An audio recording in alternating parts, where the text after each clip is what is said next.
창세기 32장 22절에서 31절입니다.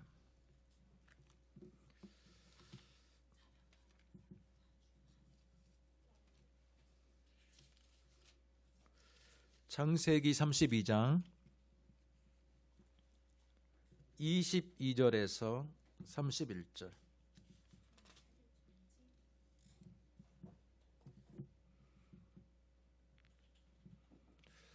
영상 됩니까? 네. 22절에서 31절까지 저와 여러분이 한 목소리로 읽겠습니다. 밤에 일어나 두 아내와 두 여종과 11 아들을 인도하여 야복 나루를 건널세 그들을 인도하여 시내를 건너가게 하며 그의 소유도 건너가게 하고 야곱은 홀로 남았더니 어떤 사람이 날이 새도록 야곱과 씨름하다가 자기가 야곱을 이기지 못함을 보고 그가 야곱의 허벅지 관절을 치매 야곱의 허벅지 관절이 그 사람과 씨름할 때 어긋났더라. 그가 이르되 날이 새려하니 나로 가게 하라. 야곱이 이르되 당신이 내게 축복하지 아니하면 가게 하지 아니하겠나이다. 그 사람이 그에게 이르되 내 이름이 무엇이냐? 그가 이르되 야곱이니이다. 그가 이르되 내 이름을 다시는 야곱이라 부를 것이 아니요 이스라엘이라 부를 것이니 이는 내가 하나님과 및 사람들과 겨루어 이겼음이니라. 야곱이 청하여 이르되 당신의 이름을 알려주소서. 그 사람이 이르되 어찌하여 내 이름을 묻느냐 하고 거기서 야곱에게 축복한지라. 그러므로 야곱이 그곳 이름을 브니엘이라 하였으니 그가 이르기를 내가 하나님과 대면하여 보았으나 내 생명이 보존되었다 함이더라. 그가 브니엘을 지날 때 해가 돋았고 그의 허벅지로 말미암아 절었더라. 아멘. 자, 오늘 우리가 창세기 32장 22절에서 31절까지 말씀을 읽었습니다. 이 말씀을 가지고 브니엘이라는 제목으로 우리가 말씀을 듣도록 하겠습니다. 부활절의 다음 주간이 오늘입니다. 한 주를 잘 보내셨는지요? 다시 창세기로 우리가 돌아왔고요. 창세기를 통해서 이스라엘 민족의 형성의 기원이 되는 가정에 대한 부분들을 많이 살펴보고 있습니다. 아브라함과 이삭과 야곱으로 이어지는 이 3대의 스토리가 신앙을 구약의 백성들의 신앙을 형성하고 또한 민족을 형성하고 하나님의 선민이었던 이스라엘 백성을 형성하는데 어떻게 진행이 되고 이루어져 가는지를 우리가 말씀을 통해서 살펴보고 있습니다. 3주 전에 저희가 이삭에 대해서 말씀을 보았고요. 이제 이삭은 하나님이 주시는 평안을 누리는 사람이었기에 언제나 그가 가는 곳에 우물을 막는 방해꾼들이 있었을지라도 그는 하나님이 주시는 평화의 일꾼이었다라는 부분들을 우리가 살펴보았습니다. 오늘은 이삭의 아들 에서와 야곱에 대한 이야기입니다. 특별히 오늘 말씀에 두 가지의 용어가 등장합니다. 브니엘과 이스라엘이에요. 여러분이 꼭 기억하실 필요가 있는 것은 무엇입니까? 지금 중동 땅에 살고 있는 이스라엘 민족의 기원이 되는 그 이름이 누구로부터 시작이 되었다? 누구로부터 시작이 되었다? 이거 성경 퀴즈에도 나올 만한 부분입니다. 야곱으로부터 시작이 되었다라는. 특별히 몇 장입니까? 창세기 32장에 드디어 이스라엘이라는 명칭이 등장합니다. 자, 그러면서 이스라엘이라는 이름 자체가 야곱에서 야곱의 이름이 이스라엘로 바뀌었는데 그 이스라엘로 바뀌어주는 이름의 뜻이 무엇입니까?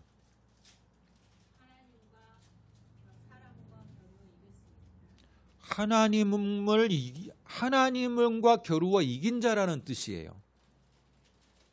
이게 바로 이스라엘이라는 뜻입니다.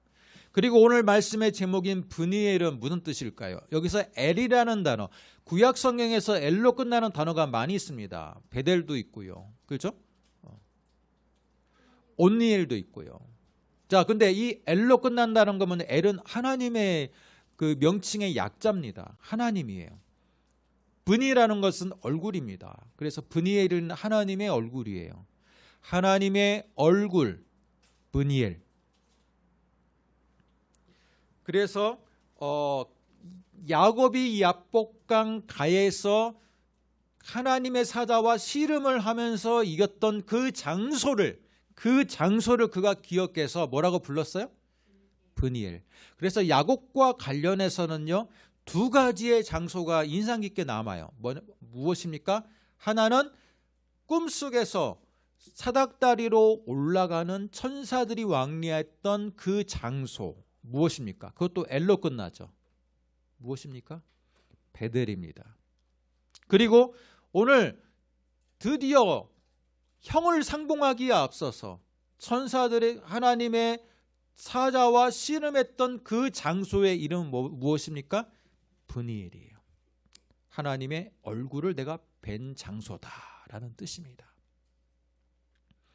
그런 걸로 따져볼 때 여러분, 이 야곱이란 사람은 굉장히 드라마틱한 인생을 살기도 했고요.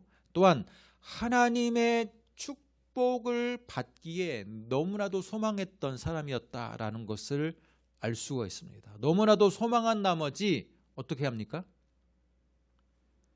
장자권을 뺏는 그런 사건을 스스로 계획하고 실행에 옮겼던 사람이다라는 것을 알 수 있습니다.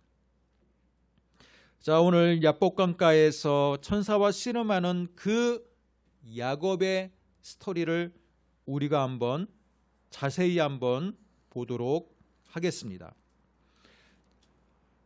야곱과 에서의 악연이 언제부터 시작이 되었을까라고 하는 질문을 여러분에게 제가 던진다면 악연의 시작은 언제부터 시작이 되었을까요? 뱃속에 있을 때부터 시작이 되었을 수도 있겠죠. 형의 발꿈치를 잡고 나왔기 때문에 벌써 경쟁의 관계라는 것을 이미 암시하고 있다라고 볼 수 있어요. 그러나 명확하게 이야기한다면 야곱과 에서가 장자권 때문에 팥죽 한 그릇으로 인해서 장자권을 주고받는 과정 속에서 이미 그들의 갈등은 시작이 되었다라고 볼 수 있습니다. 여러분, 그 스토리를 여러분 알고 있죠? 야곱과 에서가 팥죽으로 인해서 장자권을 가볍게 거래하는 장면인데 그것을 너무 진지하게 받아들이면 안 돼요. 원래는 그렇지 않습니까? 여러분, 형제끼리 장난할 수도 있고 형제끼리 서로 뭐 이야기할 수도 있고 뭐 쉽게 농담식으로 이야기할 수도 있잖아요. 형 그 장자권 나한테 넘겨, 내가 팥죽 줄게. 그러니까 형이 뭐라 그래요? 아, 그래? 에이, 무슨 뭐 그냥 나 지금 배고파 죽겠는데 장자권 너한테 넘길게. 여러분, 이것을 액면 그대로 해석을 하는 것보다 형제끼리의 가벼운 딜이라고도 볼 수 있어요. 그냥 한번 농담식으로 그래, 내가 너 줄게, 그냥 너 가져, 그렇게 볼 수 있습니다. 그러나 성경은 그 가볍게 이야기하는 그 와중에 분명히 야곱은 그것을 심중에 담고 있었다라는 거예요. 그래서 그가 아버지가 마지막으로 이 세상에 돌아가시기 전에 장자에게 축복을 안수해서 축복을 할 때 그는 그 안수해서 축복함을 통해서 얻는 이 장자권의 권리를 그는 자신의 계략으로 인해서 그것을 빼앗는 것을 알 수가 있습니다. 그 빼앗게 되는 과정의 출발은 무엇이냐? 바로 팥죽 사건이에요. 팥죽 사건. 여러분, 그러면 장자권이 무엇이길래 그렇게 중요했을까요? 여러분이 알고 있는 장자가 갖는 축복, 장자가 갖는 축복이 장자권 아니겠습니까? 그러면 아브라함과 이삭과 야곱의 이 혈통에서 장자권이 갖는 축복은 과연 무엇이었을까요? 한번 이야기해 보시기 바랍니다. 장자가 갖는 축복, 장자가 갖는 축복이 무엇이길래 그렇게 야곱은 자신의 형임에도 불구하고, 자신의 형이 당연히 장자의 권한을 이어받아야 됨에도 불구하고 형을 속여서까지, 아버지를 속여서까지 장자권을 얻으려 했을까요? 장자권이 갖는 축복이 무엇이길래? 첫째로, 장자가 되면요, 아버지의 상속을 2배로 받습니다. 갑절로 받아요.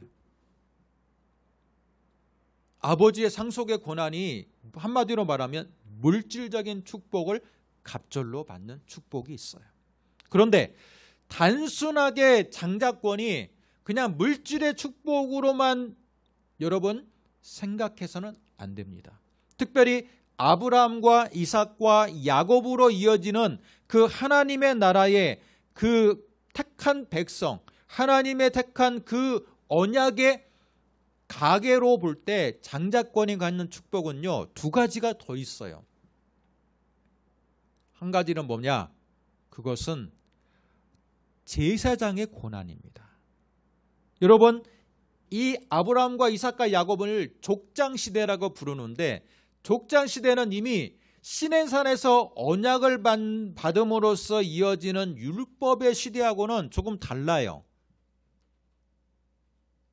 가장이 상속을 더 많이 받을 뿐만 아니라, 장자가 상속을 더 많이 받을 뿐만 아니라 제사장의 고난과 왕의 고난도 함께 받는 겁니다. 장자권을 받게 되면요, 그 집안의 모든 여호와께 제사를 드리게 되는 주체가 될 수가 있어요. 그게 바로 아브라함이 그렇게 했잖아요. 이삭이 그렇게 했잖아요. 그런데 딱 보니까, 야곱이 보니까 에서가 형이니까 장자권을 받아서 그가 그 집안의 모든 여호와에 대한 제사의 권한을 그가 갖게 되면 자신은 어떻게 됩니까? 신앙의 혈통에서 자신은 족보에 들어가지 않게 되는 거예요. 아브라함과 이삭과 에서의 하나님이 되는 거예요. 야곱은 그게 너무 싫었던 것 같아요.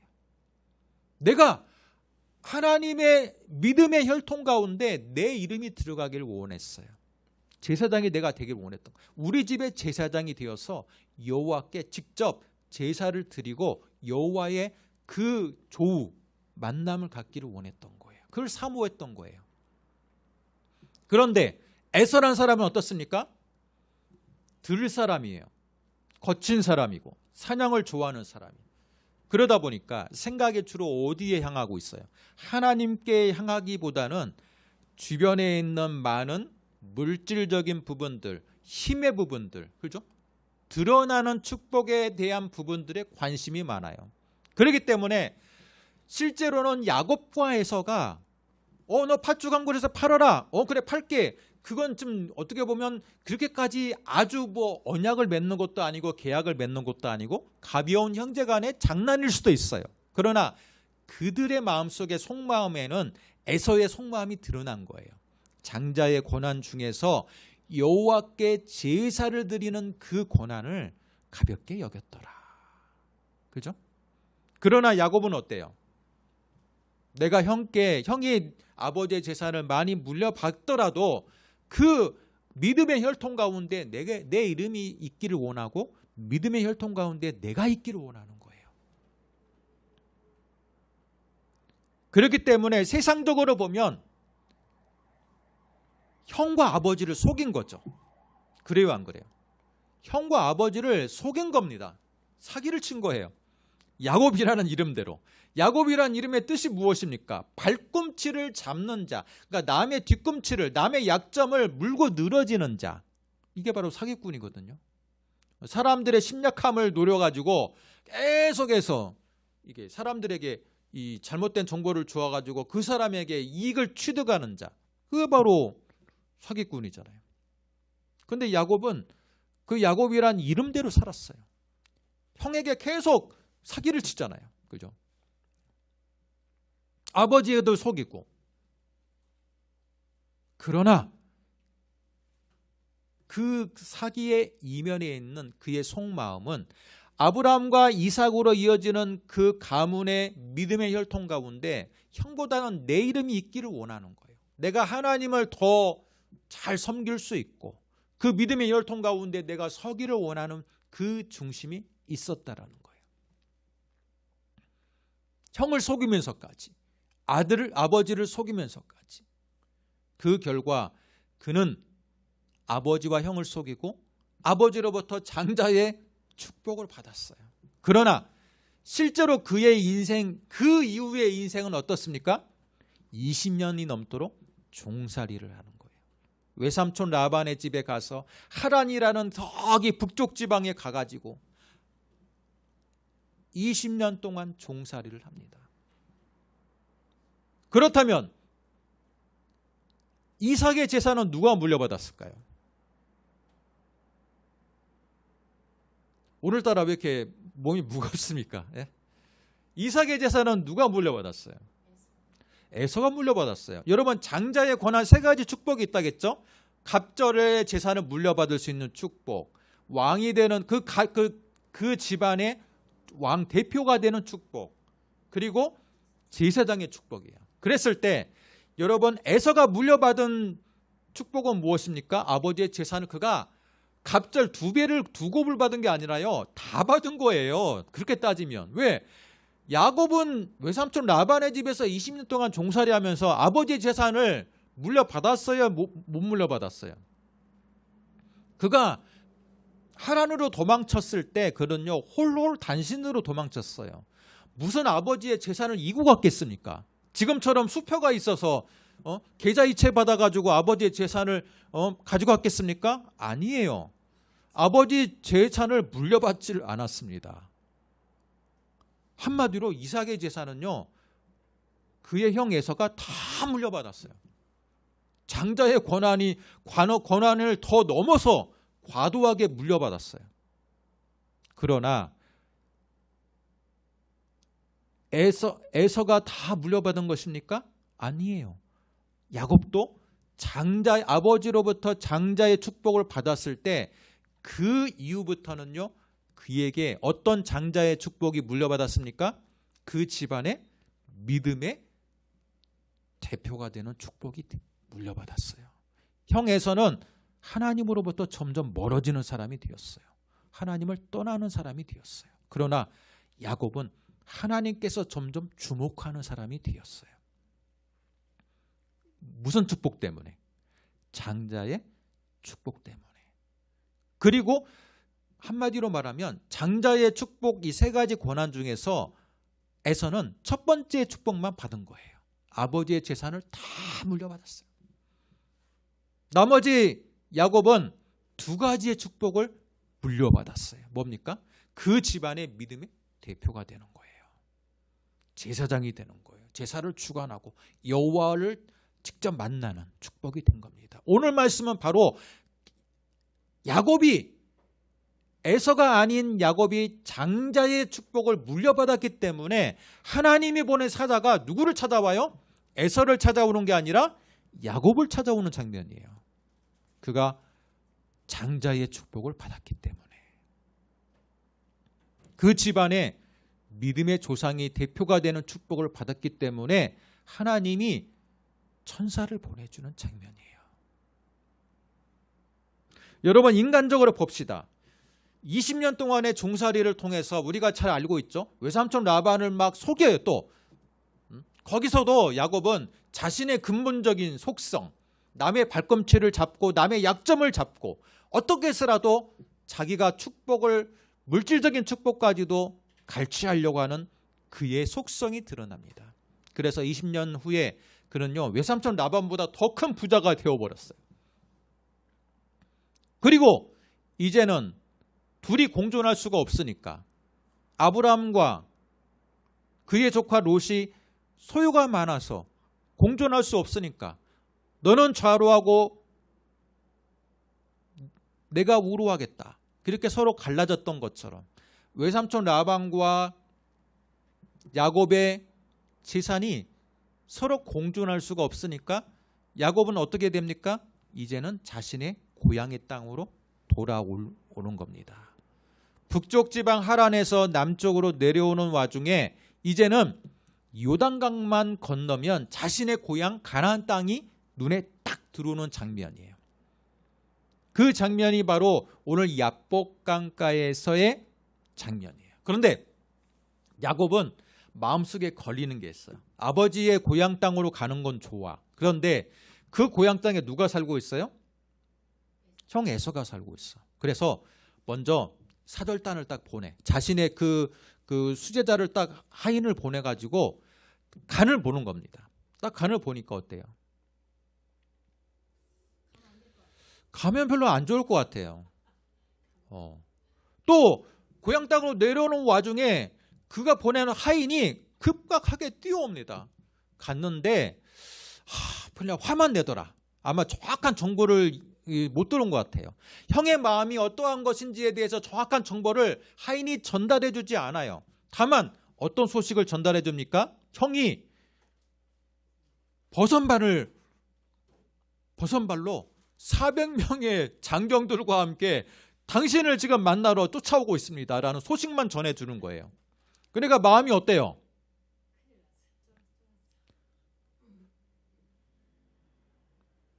(400명의) 장정들이라는 것은 어때요? 아브라함은 318명의 장정이었거든요. 아브라함보다 더 많은 군대를 누가 보유하고 있어요? 에서가 보유하고 있다는 뜻이에요. 그 정도로의 무력적인 힘과 세상적인 힘은 형을 이길 수가 없어요. 원래부터 에서는 들사람이었기 때문에 전쟁에 능한 사람이고 사람들과의 전투에 능한 사람이에요. 형을 이길 수가 없어요. 그러니까 야곱이 드디어 꾀를 냅니다. 형을 피할 수는 없으니까 앞에 먼저 사람들을 앞세워요. 일렬로 세워. 일렬로 세운 다음에 맨 처음에 양과 염소와 황소와 여러 가지 물질 공세를 먼저 하는 거예요. 그리고 자신의 가족을 세우고 맨 나중에 자기만 혼자 남게 되었더라. 자, 야곱이 생각하는 작전은 무엇입니까? 먼저 물질 공세를 하는 거예요. 동생을 잡아 죽이려고 막 쫓아가는데 딱 보니까 제일 맞닥뜨린 사람이 누구예요? 먼저 양과 염소로 막 당신 겁니다 라고 하면서 계속해서 주는 거예요. 그러면 사람 마음이 어때요? 처음에는 잡아 죽일 것처럼 여기다가도 물질을 하나씩 그것도 한꺼번에 주는 것도 아니야. 먼저 조금 줬다가 조금 있다가 계속해서 이렇게 쌓이는 조그마한 행복이 계속 모여요. 그렇게 되면 어떻게 됩니까? 사람 마음이 누그러집니다. 누그러질 때쯤 자신의 가족, 부인과 아들을 보여줘요. 그러니까 야곱이 20년 만에 이렇게 아들을 많이 낳네? 또 그렇게 생각하면서 생각이 좀 복잡해지겠죠. 그러면서 맨 나중에 자기가 등장하려고 하는 거예요. 얼마나 지혜롭습니까? 잔머리죠. 잔머리의 대왕이죠. 그런 와중에 다 지금 요단강 지류인 야복강을 다 건넜어요. 다 보냈어요. 그리고 야곱만 남았어요. 혼자 남았어. 그런데 그 와중에 어떤 사람이 여기 성경 말씀은요 천사라고도 이야기하지 않아요. 24절 야곱은 홀로 남았더니 어떤 사람이 날이 새도록 야곱과 씨름을 하다가.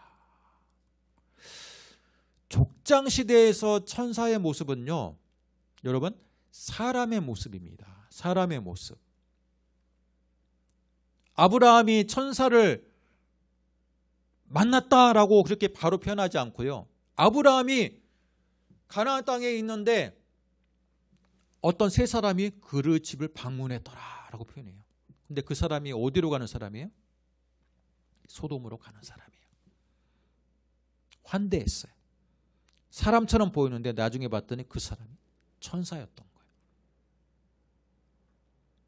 마찬가지로 야곱이 야복강에 혼자 있는데 어떤 사람이 또 와요.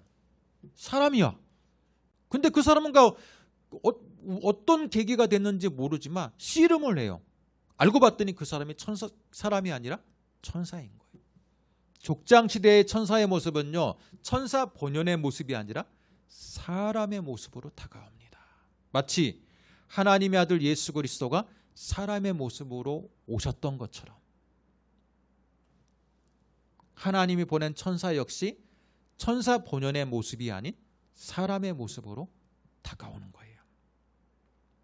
그런데 씨름을 하는데 그가 이기지 못함을 보고 그의 허벅지 관절을 쳐서 위고를 시킨 다음에, 위고를 시키면 얘가 이 사람이 씨름했던 손을 놓아주겠지라고 했는데 놓아줍니까? 안 놓아줍니까? 놓아주지 않아요.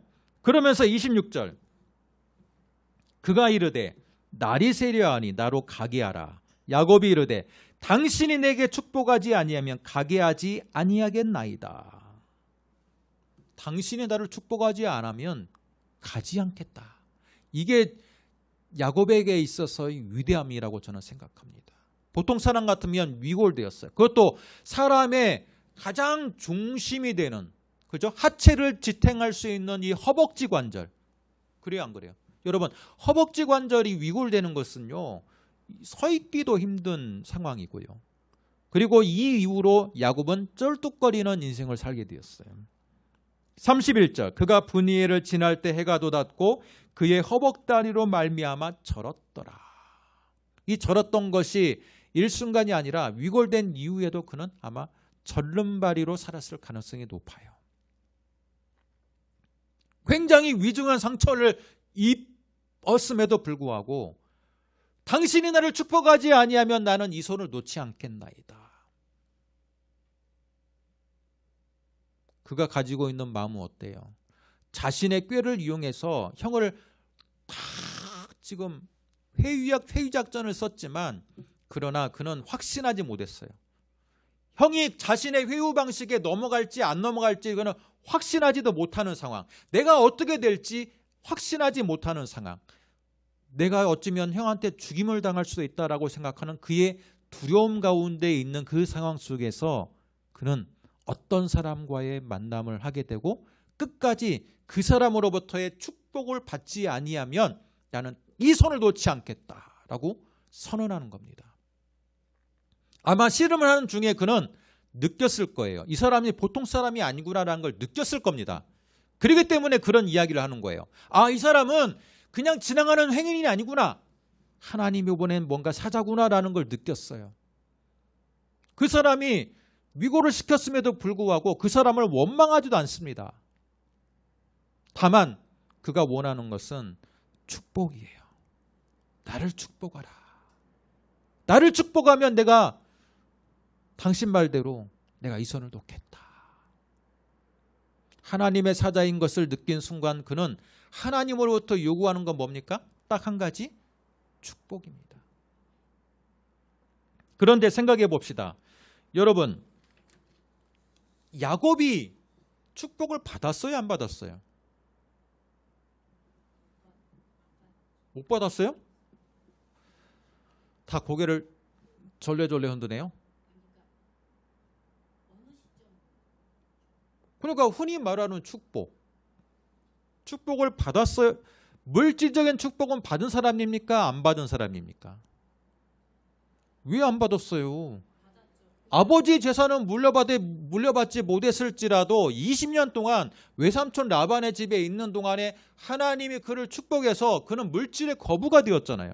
세상적으로 말하는 물질의 축복은 그는 충분히 받은 사람입니다. 충분히 받은 사람이에요. 형한테 지금으로 말하면 벤츠와 그 수억이 되는 현금을 지금 형한테 지금 줄 수 있는 능력이 되는 사람이에요. 응? 그런데 야곱은 뭘 요구해요? 무엇을 요구합니까? 오늘 말씀을 보세요. 26절 당신이 내게 축복하지 아니하면 가게 하지 않겠다. 이 손 놓지 않겠다. 당신 가도록 놔두지 않겠다. 라는 겁니다. 이것으로 볼 때 이 축복은요, 물질적인 축복이 아니에요. 물질적인 축복이 아닙니다. 그러면 무슨 축복입니까?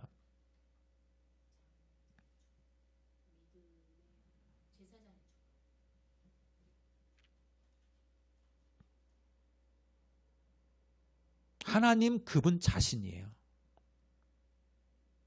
당신이 하나님 보낸 천사라는 것을 인식하는 순간 당신이 나를 축복, 하나님께서 나를 만나주는 축복, 지금 자신의 생명이 어떻게 될지 모르는 이 위급한 상황에서 야곱은요 아무것도 요구하지 않았어요. 뭐 소 3,000마리만 주시고 뭐 그런 거 요구하지 않았어요.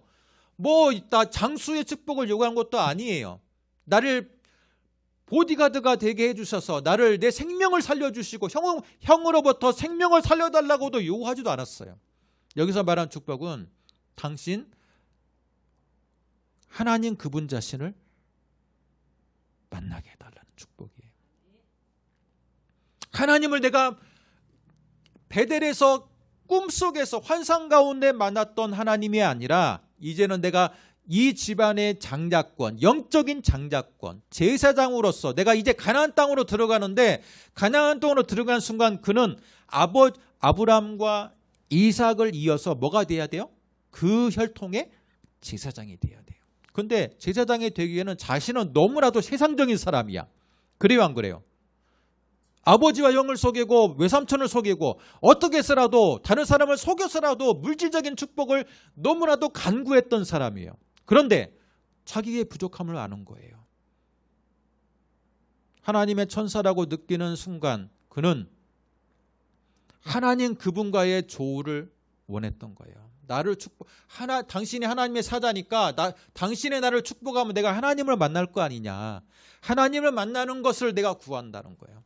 그러면 하나님만 만나면 형이 내 생명을 해할 리도 없고 그 가나안 땅에서 내가 하나님의 백성답지 못하게 살아갈 일도 없다라는 거예요. 나같이 사기치는 인생으로 계속 살아갈 일도 없다라는 걸 그는 직감적으로 느끼는 겁니다. 한마디로 이제는 사기치는 인생이 아니라 그 혈통 집안의 믿음의 대표로서 살기를 원한다. 그러기 위해서 나는 당신 자신만을 원한다. 당신이 하나님이 보낸 천사를 통해서 하나님의 만남을 원한다는 거예요. 그러자 천사가 구하는 게 너무 차원이 다른 거예요. 그죠? 흔하게 구하는 것도 아니에요. 그러니까 뭐라고 말합니까? 26절에 당신이 내게 축복하지 아니하면 당신을 가게 하지 않겠다라고 하니까 구하는 게 너무 차원이 다르니까 다시 한번 물어봐요. 너 이름 무엇이냐?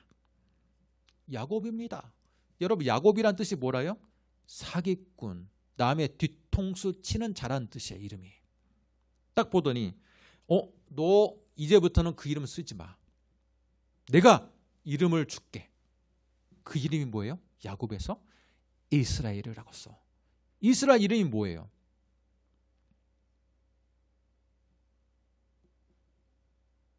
그가 이르되 내 이름을 다시는 야곱이라 부를 것이 아니요 이스라엘이라 부를 것이니 이는 내가 하나님과 및 사람들과 겨루어 이겼음이라. 여러분 하나님과 겨루어 이긴 자라는 뜻이에요. 이스라엘이. 그러면 천사가 지금 씨름에서 위골되었음에도 불구하고 축복하지 아니하면 놓지 않겠다라고 했던 그의 모든 일련의 행동들을 어떻게 보는 거예요? 좋게 보고 있는 거예요. 아주 좋게 평가하고 있는 거예요. 하나님과 겨루어 이긴 자라. 여러분 실제로 하나님이 힘이 약해서 졌겠습니까? 천사가 힘이 약해서 졌겠습니까? 아니에요. 져준 거예요. 져준 거죠. 그러나 그가 끝까지 잡으려고 했던 그의 중심, 하나님 당신만을 구합니다. 이제는 내가 이 집안의 제사장으로서 당신을 제사장의 집안의 대표로서 내가 언약의 계승자가 되기를 원합니다라는 뜻이에요. 그러니까 맞아. 내가 너한테 원하는 건 그거야. 내가 뱃속에서부터 너의 형을 택하지 않고 너를 택한 이유가 바로 그거야. 세상적인 물질적인 축복보다도 더 언약의 계승자가 되고 싶은 그 축복을 네가 구하고자 하는 거 그게 내가 너한테 원했던 거야 라는 거예요. 그래서 하나님으로 겨루어 이긴 자라는 뜻의 이스라엘이라는 이름을 그에게 주는 것입니다. 야곱은 너무 감격했어. 그래서 그 장소를 하나님의 얼굴을 만난 장소라는 이름으로 브니엘이라고 이름을 지었어요. 브니엘. 내가 여기서 하나님과 조우했다라는 거예요. 여러분, 여러분에게도 하나님과 조우했던 경험이 있습니까? 하나님과 조우했던 장소가 있습니까? 어떤 기도원입니까? 어떤 교회입니까? 어느 이름 알 수 없는 어떤 장소에서의 그 하나님의 경험이 있습니까? 오늘 말씀을 통해서 우리에게 주는 메시지가 무엇입니까? 세상적인 여러 가지 축복을, 그 세상적이었던 야곱도 인생의 위기의 순간에는 세상적인 축복이 들어오지 않아요. 여러분, 아무리 소와 양과 염소를 많이 가지고 있으면 뭐합니까? 형한테 잡혀가지고 만약에 죽임을 당하면 아무 의미가 없는 거예요. 그죠? 인생의 궁극적인 축복은 이런 세상적인 축복이 아니라 하나님과의 조우의 축복이라는 거예요. 내가 하나님을 만나면 모든 문제가 해결될 수 있다라고 믿는 그의 중심. 그죠? 오늘 메시지는 바로 그겁니다. 여러분의 인생 가운데 건강의 문제가 있습니까? 물질의 문제가 있습니까? 자녀의 문제가 있습니까? 여러 가지 어려운 상황이 말할 수 없는, 누구에게도 말할 수 없는 상처로 인한 어려움이 있습니까?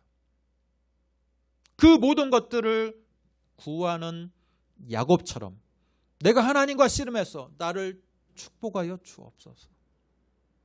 이것을 해결하여 주시고 저것도 해결하여 주시고 이것도 해결하여 주시고 기도할 수 있어요. 구체적인 기도 제목을 가지고. 그러나 하나님이 더 원하는 것은 어떻게 해서라도 나는 하나님과의 조우하는 하나님과의 만남을 만나기 전까지는 내가 이 손을 놓지 않겠다. 이 장소를 떠나지 않겠다. 내가 하나님의 축복을 하나님과의 만남을 이루기까지는 이 예배당을 떠나지 않겠다. 내 기도의 처소를 떠나지 않겠다.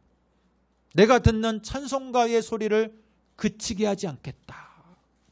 이렇게 결단하는 자에게 하나님은 분명히 네가 나와의 만남을 그렇게 소망하느냐? 그 장소가 브니엘이 될 것이다. 하나님과의 조우의 장소가 될 것이다. 하나님과의 조우를 통해서 나의 모든 문제가 해결되는 은혜가 있을 줄로 믿습니다. 야곱은 이후에 어떤 인생을 살았습니까? 브니엘에서 하나님을 경험했던 그는 그 이후에 가나안 땅에서 어떠한 인생의 위기가 있었을지라도 집안 언약의 계승자의 역할을 놓지 않아요. 이제는 누구를 속이지 않아요. 언약의 계승자가 되어서 여호와께 제단을 쌓고 항상 여호와의 만남을, 브니엘에서 하나님의 만남을 기억하면서 계속해서 여호와의 관계를 맺어가는 사람이 되었던 것입니다.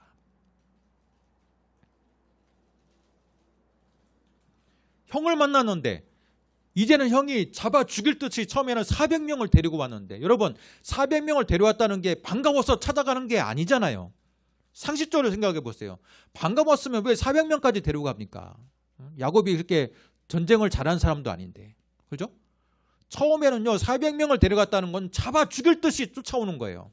만나러 오는 거예요. 근데 중간에 물질 공세도 있었지만 더 근본적으로는 브니엘에서 하나님을 경험했던 야곱으로 인해서 여호와는 그 형의 모든 분노를 사라지게 만들었어요. 모든 문제를 해결해 주셨어요. 하나님과의 조우로 인해서 그가 가지고 있는 모든 걱정과 근심과 문제들이 다 해결을 받았다라는 거예요. 우리가 갖고 있는 우리 일상의 여러 가지의 문제들은요, 알고 보면 하나님과의 조우로 다 해결될 수 있는 문제라고 저는 믿습니다. 그죠? 문제는 내가 그 하나님과의 만남을 얼마나 사모하느냐. 야곱처럼 내가 축복하지 아니하면 이 손을 놓지 않겠다라고 끈질긴 결단을 가지고 계속해서 하나님과의 조우를 추구하느냐, 추구하지 않느냐의 문제예요. 그런데 많은 사람들은 쉽게 그 손을 놓아버립니다. 다른 사람은 하나님을 만났다는데 나는 하나님 만나지 못했어. 그러면서 쉽게 손을 놓아버려요. 하나님을 별로 찾으려고도 안 해요. 습관적으로 예배당에 그냥 앉아있다가 그냥 가는 곳으로 만족하는 분들도 많이 있습니다. 그분들은 하나님과의 손을 쉽게 놓아버리는 사람이에요. 그러나 야곱은 놓지 않았다라는 거예요. 여러분 하나님과의 그 조우에 대한 그 사모하는 마음의 끈을 놓지 않으시기를 바랍니다. 그럼 하나님은 어떻게 만날 수 있습니까? 지금은 더 생생하게 만날 수 있는 시대가 되었어요. 왜? 예수 그리스도를 통해서 아들을 믿는 자에게 성령을 부어주시며 성령을 통해서 하나님과의 조우가 매 순간 일어날 수 있는 시대가 지금 우리가 살고 있는 이 시대라는 거예요. 그렇기 때문에 누구든지 하나님의 이름을 높이고 예배에 참여하고 영과 진리로 말씀을 듣고 결단하는 자에게 하나님과의 교제는 언제든지 일어날 수 있다는 것을 우리는 기억해야 됩니다. 오늘 야곱과 에서의 이야기를 통해서 우리는 무엇을 기억할 수 있습니까?